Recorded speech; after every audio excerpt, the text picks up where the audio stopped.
Hi, my name is Allison Sellers. This is my project for construction safety. My topic is over forklift safety, and this is a project that is being built for a local park. It is going to be a pavilion for recreational use. As you can see here, there's a lot of work being done. This model represents a stimulated construction site used to identify common OSHA violations and reinforce safety practices.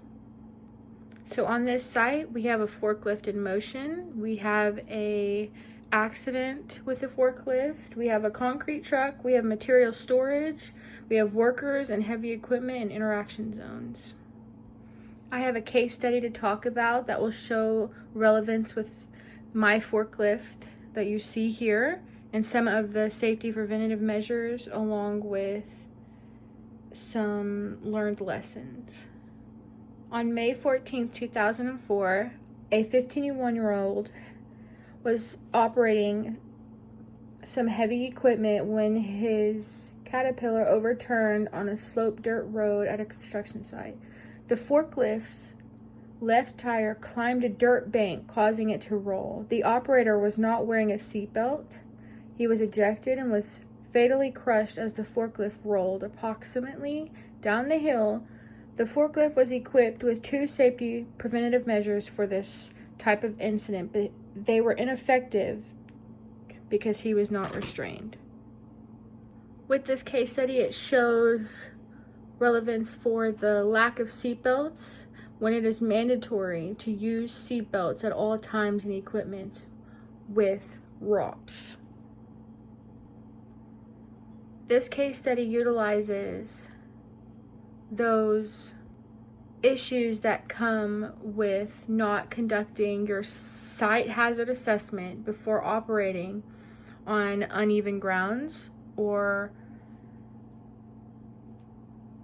sloped grounds. It is also important to maintain safe driving practices, especially avoiding high speeds or running tires into unstable areas. As you see here, the unstable area would be from grass to rock. Due to the looseness of the rock and the size of it, there is a certain speed that needs to be taken, and it was not shown here. Now that we have talked about the site a little bit, let's get into identifying some of these safety violations. With violation 1, we have an employee under a load, which you will see here.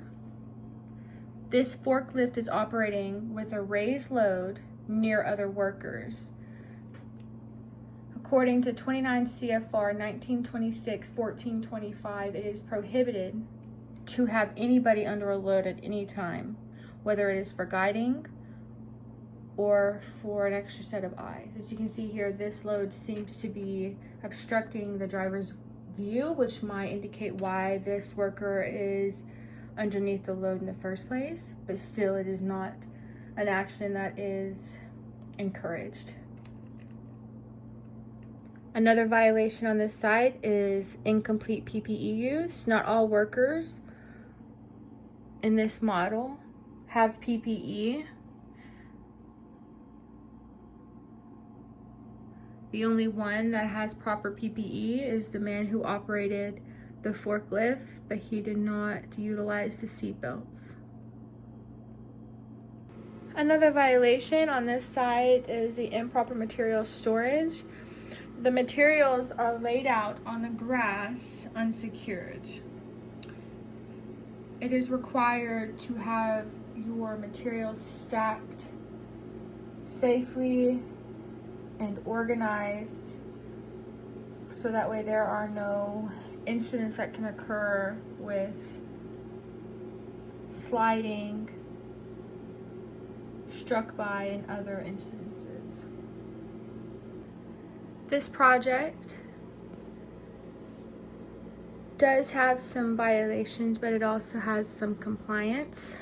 But another violation that this project site has is unlabeled drums and containers.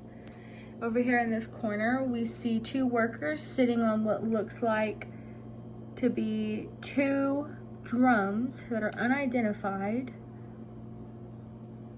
and do not have clear labeling.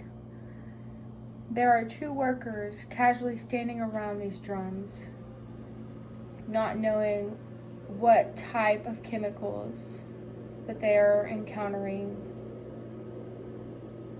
Although that there are these violations, they were in compliance with highlighting the caution sign near the active areas.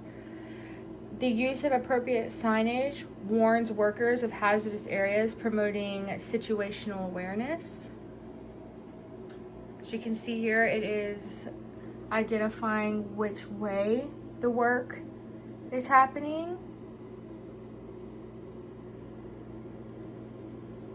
Some of the lessons learned on this project were always wear seatbelts and equipment, never walk under suspended loads, ensure materials are secured, clearly label all hazardous material and display signage where needed.